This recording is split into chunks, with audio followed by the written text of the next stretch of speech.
A very good evening to all of you. And once again, I welcome you all in this another Disruptive Education live session with GETI or Global Education and Training Institute. And today we have with us an eminent speaker, Ms. Kiran Dalal ma'am, Principal Lead Collaborative Principal for CBSE Hubs of Learning and has received various awards. The list is quite long. I'll read few. As the Best Principal Award, she was one amongst the 50 most effective principals, the Best Teacher Award, the Best CBSE School Award. She was also awarded of, by Ministry of Youth Affairs and Sports, Government of India for promoting games for all disabilities. And if we talk about the CBSE duties, LC principal responsible for training and quality improvement of teaching, learning of 5 schools, inspected 10 schools as one person committee in one session for affiliation to CBSE. So today she is here with us and she will be talking on students' learning enhancement guidelines. So without taking much time, I would request ma'am to please take over the session and a very warm welcome on this platform of Global Education and Training Institute. Over to you, ma'am. Thank you very much, Prerna. Good evening, everyone. Namaskar. I'm very thankful. First of all, I would like to thank GETI for inviting me to this platform. This is a wonderful platform. And thank you very much, Prerna, for all the wonderful introduction that you have given. I'm honored to be part of this beautiful platform. That is GETI, and we are talking on global disruptive education movement. Was such a wonderful topic because as principals, as teachers, we all love to improve education. I know it is disruptive now. Everybody knows, but we need to find out ways and means out of this pandemic. There are tough times, but nothing comes to stay forever. Nothing is permanent. So we believe in this, and this pandemic has changed things. I mean, in dramatically we can say, or in a drastic way. But still, if we see that there are difficulties, but it has opportunities also. And I believe when you are training the teachers, and this platform where we are looking after teachers, and it's a global platform, that's a wonderful place where we can never give up, and we always find out solutions to things, no matter how much difficult it is. So today I'm going to tell you, talk something about learning enhancements. I mean, in these tough times, this is what is being, this is a publication. In fact, I should a guideline has been issued by NCRT, recently published in last week only. And I thought that let me talk on this. How can we take care of the learning outcomes of the students in spite of all these problems which are going on? Children are away from school, their textbooks are not available, or maybe they reach the children late when we are so close to, or when we are in a habit of using hard copies. Now things have changed. It's a flip learn system now. The learning has flipped, and it did not give any time. Almost absolutely, I can say that it is switched over overnight. The next morning, no classroom, no four walls. We have to start online teaching. So this is how quickly the change has come to us. And this change, as it was thrown on teachers or schools or students, it has been beautifully adopted by everyone. And things are in a different way, and more confidently the teachers are teaching now. So let's discuss some of the points or challenges which are there in this student learning enhancement guidelines, which CBSE has published on the basis of a survey. I mean, it is published by NCRT. Survey was done by CBSE, and it is all outcome of a survey in which parents also participated, students participated, the principals participated, the management participated, and the teachers also participated. So on the views of everyone, there is one common conclusion that has been published by NCRT. So I would like to highlight some of the points today, and we will try to find out the solution, that what best can be done when we have so many problems around. So even then, we should not give up. There's nothing which cannot be improved upon, or there's nothing which we feel that this is permanent, or this is not going to go away. Everything, good or bad, it goes away. So let's talk about the learning how enhancement challenges first. So this point number one, which is discussed in this booklet, is learning enhancement programs and models that need into the following challenges are there because of COVID-19. It's a problem, and we always, even today, we have the fear of the unknown. That phobia has not gone away from us. So, because of this phobia only, everyone is confused. Parents cannot take decisions, the schools cannot take decisions, and we do not know when the children are going to come back to school, when the schools are going to restart.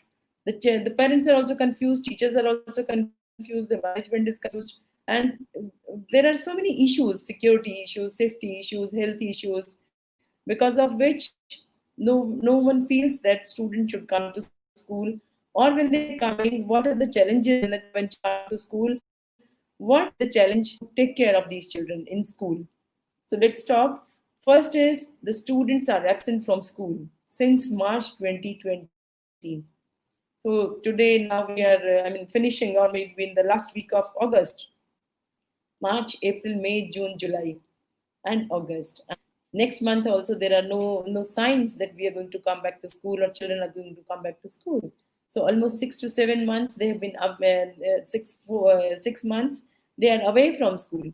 So this gap of learning, which teachers and schools are trying to fill up with online classes. But let's be very frank and let's see how effective the online classes are. First is the mindset. We'll talk about the mindset of the students, the teachers, and the parents, the stakeholders. What do parents believe? Parents sometimes, at times, they feel that online classes are just, they also feel that it's a mere brainwash or an eye wash, and it's not very effective. But to me, when I see, it is not an eye wash. It is going on fine, and children are learning. Proper content is being delivered, and teachers have prepared it beautifully. Again, it is the training part which, like GETI, is taking care of, or other institutes, in fact, the schools on their own, personally, they are taking care of the training of the teachers. They have trained the teachers into technology, how to use technology, and how to make best use of technology, how to handle classes on Zoom or Google Classroom or Google Meet or the Microsoft Meets. So they have learned all these things and they picked it up very confidently, and they are conducting the classes. And the content which is there, it's not the content that now only one person or one teacher is planning and then showing the content to the students. But I very strongly believe that it is being discussed, checked, rechecked, or maybe scrutinized and supervised, and monitoring is proper. So I feel that it's a better and improved content which is going to the students now. And students also, they, another challenge which is there is that students are staying with the parents, and there are many risks. I mean, there is a risk due to their work.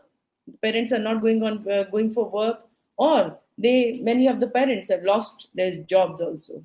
So that type of insecurity which is being discussed in the home, and when the children are staying there, it is being discussed with them, in front of them all the problems are coming. Or, and another thing, when the children are supervised and monitored all the time, they feel stressed, that there's no free time. They don't have any time with their friends. They don't have any time to go out to the parks or any relatives. All the times they're staying with the parents, either the mother, father, if it's a nuclear family, or if it's a joint family, they're staying with the grandparents or their uncle or aunt or relatives, whosoever is there in the family. So they're staying together and seeing the same faces every day, and the routine, the monotonous routine which is there, that getting up in the morning, then same things, then online classes. And when the online classes also there, parents are always suspicious what the child is using and how much is the screen time. They're worried about it, and they're suspicious also that let me check what the child is the child seriously learning, is the child seeing using the screen for learning only, for teaching, teaching learning, or doing something else, because they are exposed to internet, and it's internet free access to internet, and it is more freely used now. They have freedom to use it. Earlier what we were saying, we were not allowing them to even bring the mobile phones to school, or we were saying to the parents also, do not give the mobile phones too much. But now we are saying that we as school, we are telling them to use this gadget, either the smartphones or laptops or macbooks or tablets, that they are being given to them for learning. So this is again how to balance these things. Because if earlier, if the children were getting it, they were getting it only for, maybe for gaming, maybe for talking to somebody, or maybe for just a family chat. But now they are using it for learning, to see the content, or submit the homework, do the assignments, complete the assignments. So again, this, how to cope up with these situations, this is again a challenge for the students. Then children of migrant parents. Suppose that there was a family who was staying in some other state and have to migrate to the hometown because of this COVID-19. Now the children must have been going to some school in that previous state where they were working. The parents were working, and now they have been migrated, or they come back to their hometown, and children do not have any school now. So because of no school, or not enrolled with school, again a big challenge for the students, where to go, what to do. Maybe we also say we very strongly believe that a lot of learning content is available in Vidyadan, Swayam, Pragati, and Diksha. There are many portals, and there are Dish Antenna, EduSet. Government has also uploaded a lot of lots and lots of content, and teachers are doing it. Many things are available on Google, YouTube, but still, a child feels very confident and connected when the child sees somebody from his or her own school. A teacher whom the child is familiar with makes more impact on a child, rather than that a new stranger, or a person whom we do not know.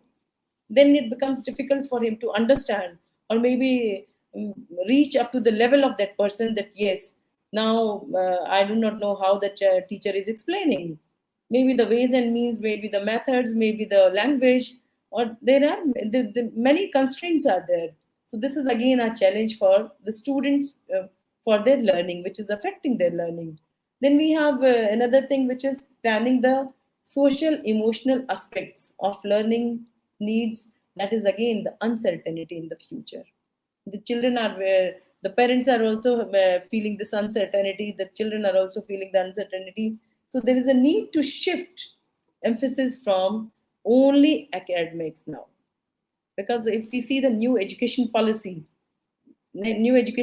speaks about integration of skill subjects, vocational subjects, and the streams also, and learning skills, or learning vocational subjects, or training themselves into some small enrolling them with some small courses, certificate course, or a or a diploma course, and learning something new, or like subjects like pottery, or coding, decoding. They say it has become very compulsory to be very familiar with the technology. Again, is a strong point which has come up. So this is again a shift which is there, and children do not know how to cope up with this. So again comes in force is the teachers training. Teachers need to be trained in this.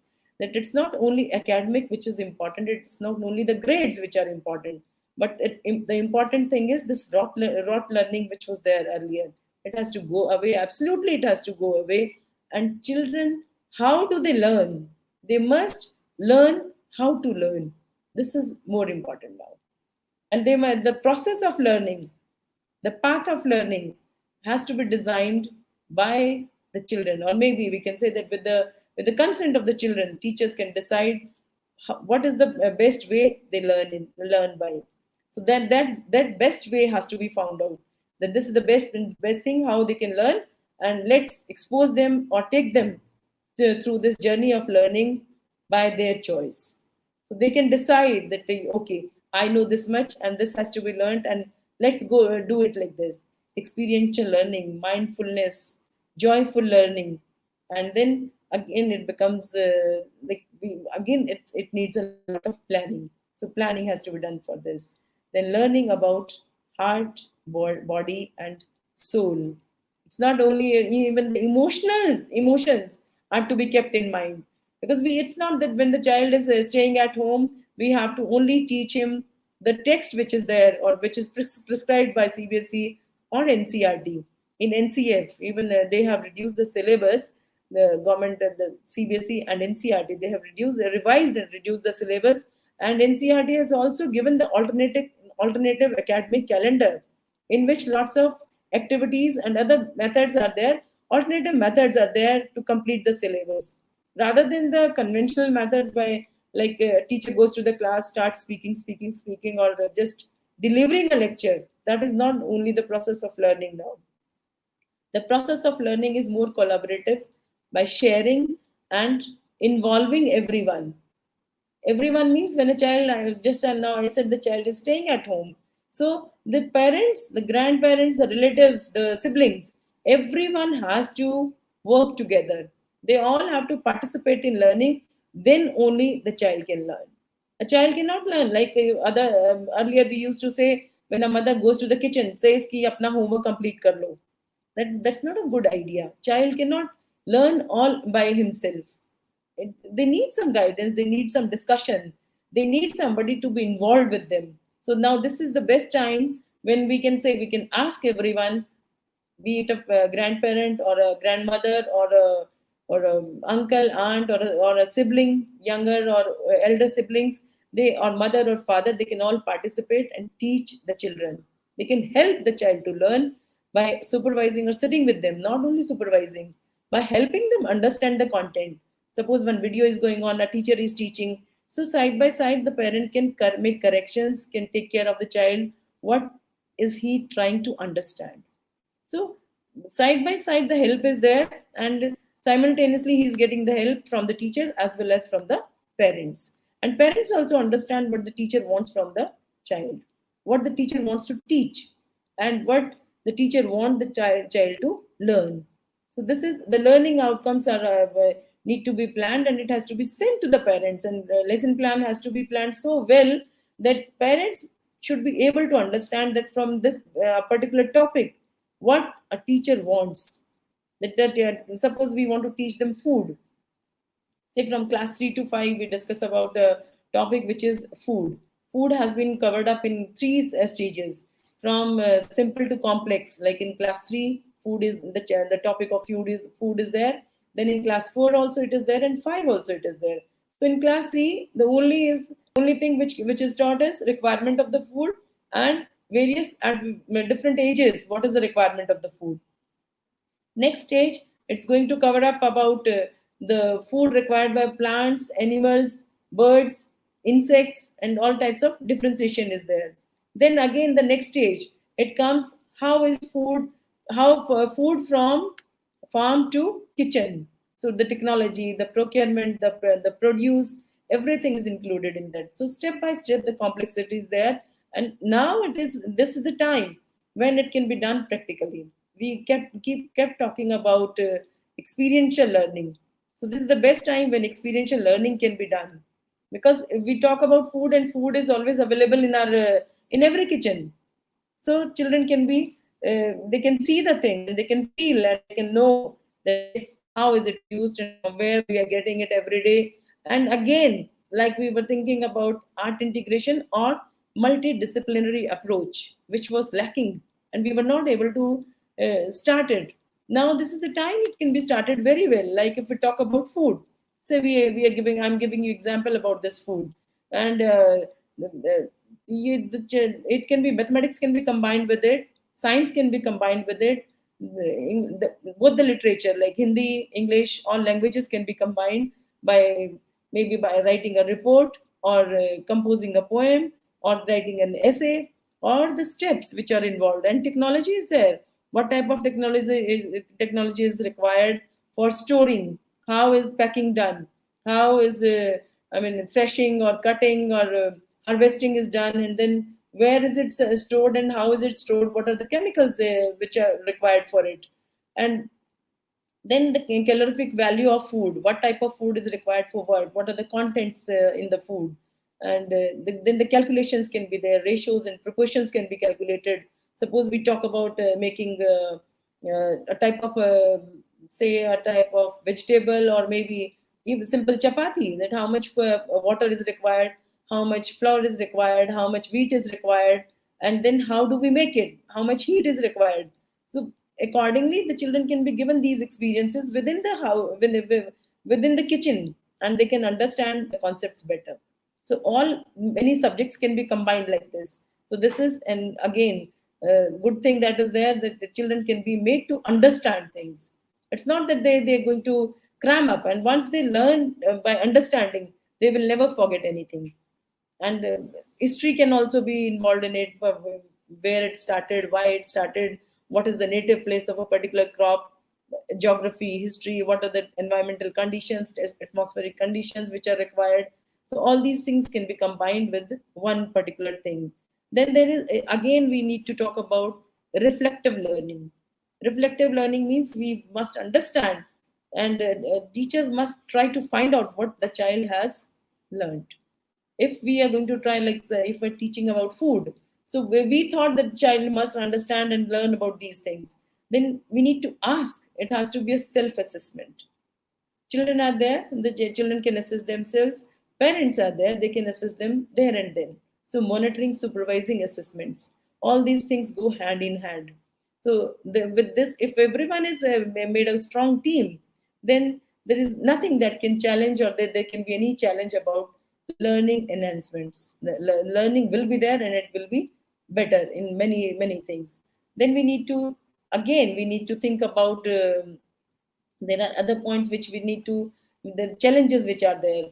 Like I talked about these ncrt alternative calendar which was sent, and then reduction of syllabus is there.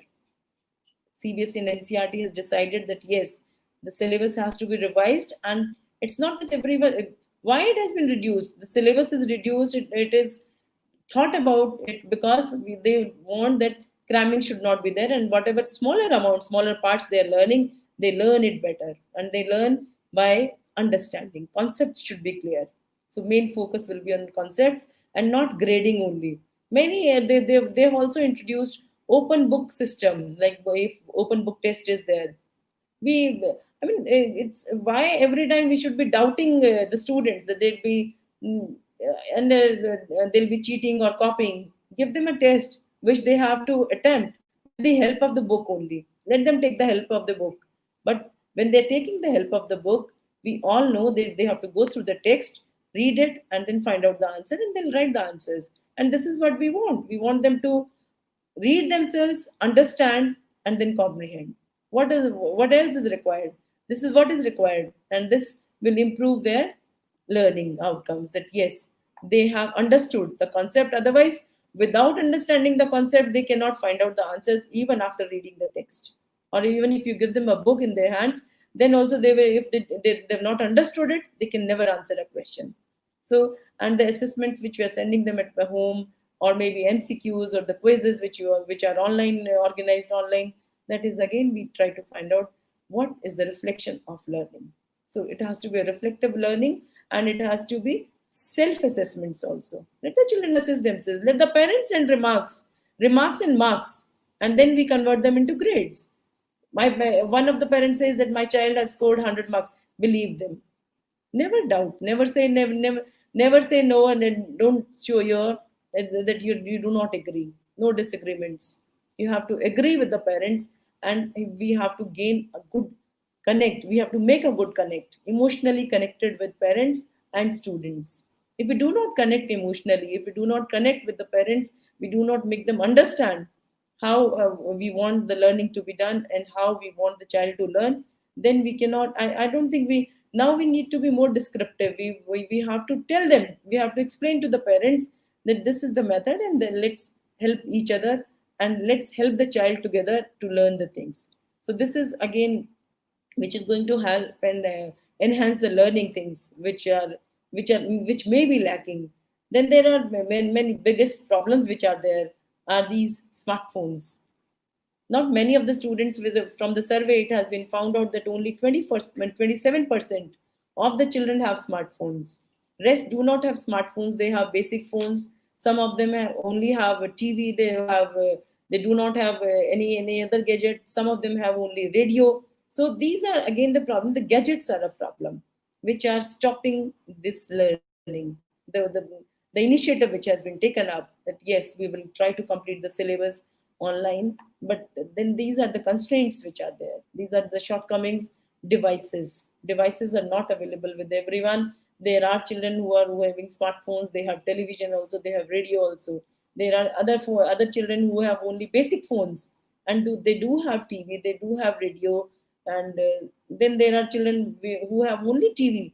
And they, if you go to remote areas, if you go to tribal places, I mean, we imagine when we sit in a metro city, or when we sit in towns or cities, well established cities and towns, and we cannot believe, we cannot understand, and we cannot imagine that there must be some areas where they do not have any internet connection, where children do not have any smartphones, they do not have any basic phones even. So they are deprived of all these facilities. So we need to understand, from this survey only it has come up that there are such situations also. There are parents who are not capable of affording it, or there are children who do not have these facilities. So need to, now we, the problem is, we have to decide, the schools have to decide how to overcome and how to help these children. Because the new education policy and this learning, what I'm talking about, learning enhancement, it cannot be, it has to be a continuous learning process. And schools and principals and leaders and teachers, everyone has to plan for this continuous learning. It has to go forward, it cannot stop. We cannot waste any time of the students, we cannot waste 1 year of the children by not making them learn. So this is our responsibility, it lies on us, that yes, we have to find out ways and means how to reach each and every child. No child should be left behind. Let's find out how we can do it. So we thought of, I mean, with this survey also, it has come, there are some, there are some suggestions which have come up, that yes, in spite of all this, we need to carry on our learning processes. And the learning process says that let's find out how can we help the children.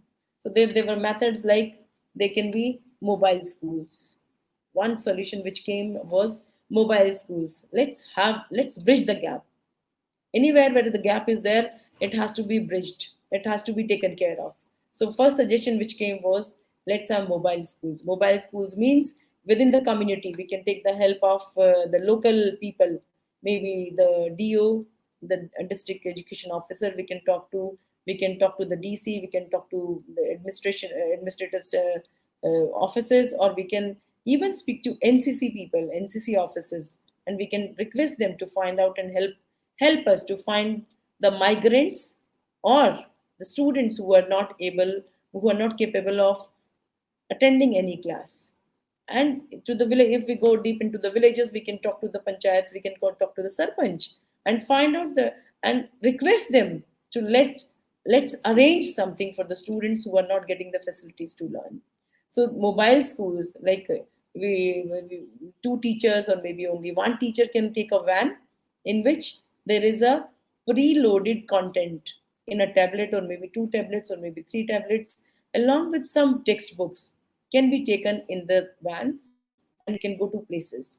And timings can be set, that it can be informed through these authorities, it can be informed to the students, and students who are deprived of these gadgets and the internet connections, the wi-fi, they come to that place and they can study, and they can get the help.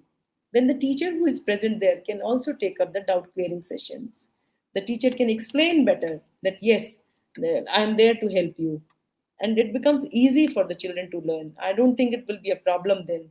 Or similarly, there can be digital libraries, or a mobile library can be there, where lots of textbooks can be kept, or storybooks can be kept in a van, and it goes from place to place. Timings can be well informed, well on time, because if we do not inform, we do not give the information to the parents, if they do not inform the concerned authorities, then there is no use of going. So planning has to be very strong. We need to plan together. It's not that only one teacher can plan and she can deliver a lecture. No, that is not possible. If I say that I'll record all my content, I'll record all my lectures, and I'll send it to the students, maybe they will not learn anything out of it, because when a child is there who has not handled the gadgets, or the child who is not having the devices is not confident enough of learning from these devices, unless until the child is guided by somebody. So the teacher will be this just a suggestion that this way we can bridge the gap of learning. And this mobile library is again a very good idea, which can be picked up. And the libraries can be sent to different places, and they can travel maybe in the morning at some other place, then after 3 hours or 4 hours to some other place, and books can be issued to the students or the parents whosoever wish to read the story books, the extra books, or the textbooks also.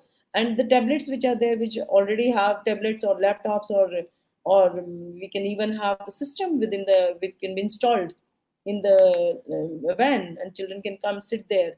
I mean, then again we have to manage and maintain the norms. Safety norms has to be taken care of. Sanitization, social distancing, and touchless things has to be there, or they can use gloves, and it has to be under supervision. So we taking care of all these safety measures, and then we we provide them these type of facilities like mobile library or mobile school, which is a beautiful idea. I think everyone can do. It's not difficult also. So we need to bridge the gaps. Let's do it. Let's find out. Let's send it. And I think there are takers. There are people who need it. The migrant laborers who have come from different states and they've come to the hometown. These children are not going anywhere. So if we take a mobile van to their place and call them one by one, or maybe in groups, small groups, according to their age, according to their learning ages, and we give them the content according to their age or class specific, then they will learn something. Books can be given to them. There can be some charity or NGOs can be contacted who can sponsor or fund notebooks, books, or stationery for these students who cannot afford. Because now during these tough times of pandemic, loss of jobs are there, and we understand the mental state of the parents also. They are also under stress, and paying the fees of the schools again is difficult. So it's not that we should not and we cannot blame anyone for this. Only thing is we need to help. And the best thing is the connection. Every teacher, every principal has to think about it, that this is the time when connection and confidence is required at the most. Because if we leave somebody, if there is a communication gap between parents and schools, or maybe if, between the teacher and the student, or teacher and the school, then it's going to be very difficult. There can be lots of gaps, and things can go bad to worse. So we need to talk about things. Suppose there is a parent who is suffering, who has lost the job, or maybe there was some business which is not doing well now because of this pandemic, or there must be some shop which is not opening up because of the lockdowns. So we need to listen to the problems of the parents and listen it patiently. Give solutions to them, give them time, talk to them, and let them feel that you're with them. Let the school gain this confidence, and let everyone feel that yes, the school is with us. They're not troubling us, they're helping us, and help to whatever extent the help can be given to them. It should not be one way. We cannot ask. I mean, it's not that school is always asking something, but we are giving also. And not only to our school, only to, it should not be confined to one school, because now classrooms and learning is not confined to four walls of a classroom or within the boundaries of a school. It is open learning now. It is open learning. Everyone is a teacher. Every place is a school.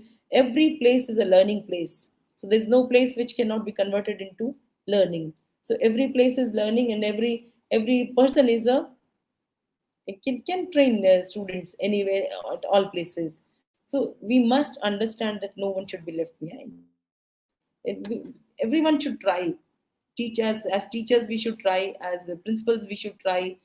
And we must bring everyone at the same pace of learning. So no gaps. We know these are the problems. Migrant is a problem.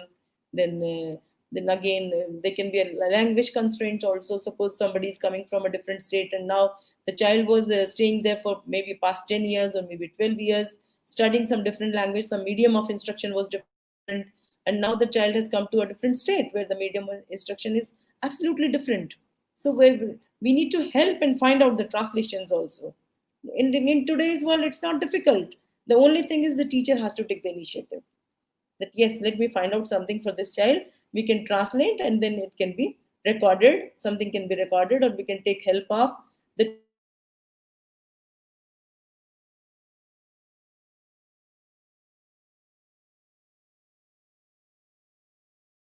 as a ready for helping, that yes, I can do it. You ask anyone, and you will get the help. So there's no stopping, there's no end, there's no limitations. There are no limitations of resources also. Many resources are there. And then we need to map the curriculum. Again, it is again important, as I was talking about the chapter or the topic of food. Mapping has to be done. Learning mapping is utmost necessity of today. We cannot just sit and take a back seat, and without planning we cannot do anything. So we need to plan the lessons, we need to plan age specific, learner specific curriculum. How to do it, like some as I we were discussing about, if a child is staying a child is coming from different state and having problems in language, we need to plan it. We need to find out where are the problems. If a child has missed upon say a child of class 11 or 12, or maybe class 9, 10, 8, 9, 10, and since they're not going to school, they're missing upon their practicals and experiments. So how to help them for that? Teachers can, again, a suggestion like mobile schools, I gave you the suggestion, and it is there in this learning enhancement booklet also. So teachers, what teachers can plan, they can go to different societies, they can invite the students into parks, and in open spaces they can make them sit class wise, maybe five students on one table, or maybe only two students on one table, again maintaining all and managing the security measures, following all rules of social distancing and covering masks, using gloves and sanitizers. They can perform the experiment in front of the students, and the students can prepare notes, they can prepare their the practical files, they can write down, they can draw diagrams also, and they can be helped, and it becomes so easy for school to send a teacher to different places in a park or in a maybe a community center, anywhere, but it has to be open space, it has to be according as per the guidelines of COVID-19. Safety measures should be taken care. We should never forget it, and we should not try to overcome such things that yes, we are the boss and we can do it. No, we cannot do it. We will do it. We can do everything, but we have to do it with checks and balances. The planning has to be proper. Then again, process of producing and procuring, purification, storage, how to do it, how to do it, where the children, if suppose we want to invite the students, I know about my children, my students, students of my school, but do I know how many other students are there staying near around me, whom I can help? I do not know. Maybe through some RWAs, maybe through DO office, we can contact them, and we can. I mean, it's a voluntary service which can be extended. No one is charging for it, but since this is the time that we must give to society, so to improve, and we should take the responsibility that children should be learning, children should know how to perform experiments. So this can be done in this way. This is another suggestion which is there in the this is there in the guidelines also, and this is from my side, I have added this experiments that can be done, and it can be implemented very well. So implementation should be taken care of. We should understand that what should be the process, what should be the path of learning, and this planning for learning enhancement has to be done, it has to be taken care of. Parents responsibility is huge. Parents have to understand what to do, how, what are the things need to be procured, like they must have a good internet connection, they must have good devices to be given to the children, and if they do not have it, the best thing what they can do is they must connect to the school, connect to the school where the child is going, or connect to a school which is nearby, and if even if the child is not going to that school, that particular school, they can always approach that school and seek help from that school, and I don't think any school is going to say no to it. But communication by parents is very, very important. Otherwise, no one knows who is suffering. We do not know how many children are there who are not able to go to school, who do not have the approach to school, who do not have the facilities to move to school, or maybe to take these online classes, unless until a parent comes to us and says that yes, I need some help and my child is not able to get the content, or maybe is not able to attend the classes. Maybe there can be any n number of reasons. There can be any disturbance in the family. There can be shortage of gadgets can be there. Anything can be there, or maybe the neither the parent nor the child is able to handle the internet connections, or handle the technology, or if they have some computer or some monitor at home, they're not able to access it. So there can be anything, any reason. So the thing is discussion. The communication has to be there. If even if there is a problem about finance is a problem, or the content is a problem, it has to be understood in presence of parent, teacher, school management, or maybe the school principal. The parent body can be there, and solutions can be found out. But we must find it out and we must implement it. It's I mean, we should be extending helping hands. We cannot shy away from these things, that yes, no, we cannot do it, we can always do it. But the only thing is the mindset. We need to change the mindset of ourselves. As a teacher, we need to change our mindset. As a principal, we need to change our mindset, and we need to come forward, initiate that no child has to be left behind, and learning has to be improved. Whatever means, like NCRT is giving the means, ways and means. Vidyadan is there, Swam is there, Pragati is there, Diksha is there. Many portals are there, and how easy it is. Record your own content and record it in one tablet. Maybe class wise, we can prepare one tablet. Maybe two classes, the content can be there in one, or maybe 10 classes, whatever is the capacity or the memory of the system, that gadget that you have, and feed it, and then it can be sent to any place. We can always use it. It can be used at any place. It can be used by any student. But we must be so open, and we should be so helping, that we want to help the society. So at this is the time, pandemic is the time. This COVID-19 has taught us that we are responsible for the improvement of the society. We are responsible for each child who is not able to learn, and we are responsible for making each child learn and grow together. This is what I wanted to share. Prerna, I believe I have said what I wanted to say about learning enhancements. And anything anyone wish to ask or discuss or anything, you're most welcome. Yes, ma'am.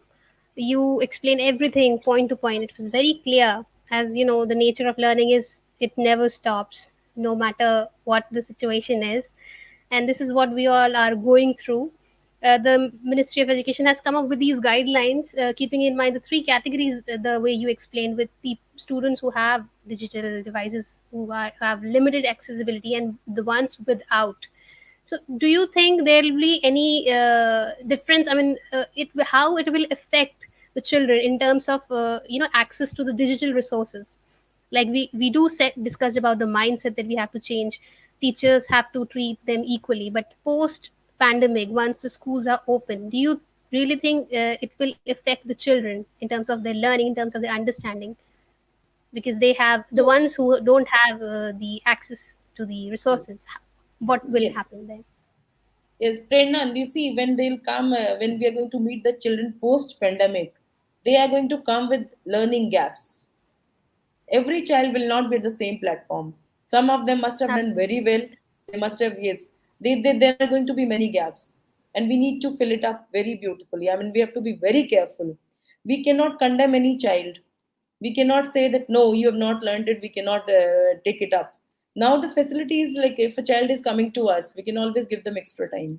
We can multiply our hours by sending some online lectures, even when they're coming to school. So maybe in extra times we can conduct some extra classes, we can help them. But again, the thing is the discussion and monitoring by the teachers. Teachers have to be very, very observant.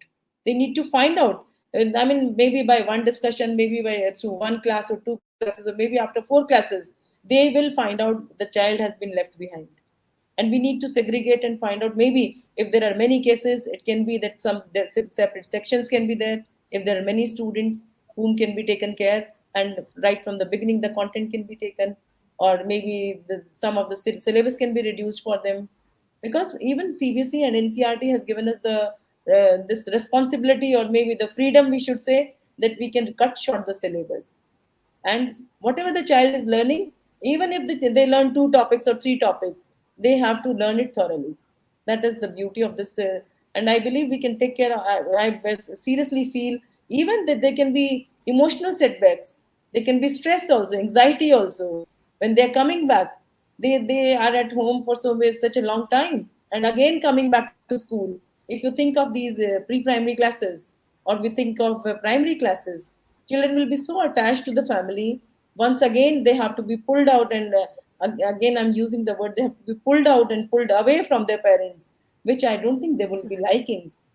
And even they may feel homesick in school, and that sickness has to be Yes, taken. That again becomes the responsibility of the principal and the teacher, or the school staff, to be taken care of. That yes, now we need to take care of this emotional quotient again, is going to be taken care by the school only. So we should be ready as a teacher, as a principal, as a school management. We have to be ready for these things. That maybe they do not want to come to school, or if they come to school, or forcefully they are being sent to school, they may feel homesick, and they want to run away, or they want to go away, or maybe they are missing that environment, they are missing their bed, they are missing those, that comfort zone, which are whatever right. they are Comfort. staying at home nowadays. So this is again is going to be a problem, but every problem has a solution, and solution will come from communication only. Absolutely. And even parents, they have to play equally. They equally have to Of participate. course. So it becomes, so here becomes a triangle. The students who are already there, teachers and the parents. So it's their responsibility. And one very important part you covered about the teachers training part, that yes, we take care about the academics, about the grades, but we even need to take care about the teachers training, about their Yes. skills to be enhanced. They need to be ready with the new normal. Everything is online now. So that was a very important Yes. point. And yes, absolutely, we do need to change our mindsets. So I think our comment section is flooded. I will just run through this. You can see the comments on screen. We have Radhika Sharma ma'am. Then we have Sudha Mishra ma'am. And we have many people who thoroughly enjoyed your session. It was indeed very informative. Thank you so much. I believe I could do justice to the topic, and maybe Absolutely, some ma'am. motivation. Teachers must upgrade and update themselves. This is my, True, true. I mean, I must say that, like Getty, you people are doing a wonderful job by training the teachers. Teachers need to be trained. They must do this upskilling. They must understand that this is requirement. New normal, what are the requirements of the new normal? So that is, Right, right. I So can say yes, teachers something need to from be a my good side. observer. We have so many people in the comment section. I think it was very, very informative, and many things to understand, and we have to be ready once this period is over. And Yes. yes, it was an honor to share screen with you, ma'am. And thank you so much for giving us your time. We are very thankful to you on behalf of Getty. And I would request everybody who's with us, please do share this video with everyone. I'm sure it'll be of some or the other help. The way ma'am has explained the points clearly, step by step. So yes, thank you everyone for joining us, and thanks to you, ma'am. I think these comments Thank you are very on. much. They are coming and coming. Thank you so much for inviting me and giving me this opportunity, Prerna. I'm really honored to be with you. And I Pleasure, ma'am. believe we keep doing all these type of trainings and keep helping everyone.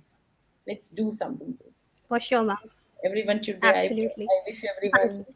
safety and good health and happiness always. Keep smiling and Wish you cheer the up. same, ma'am.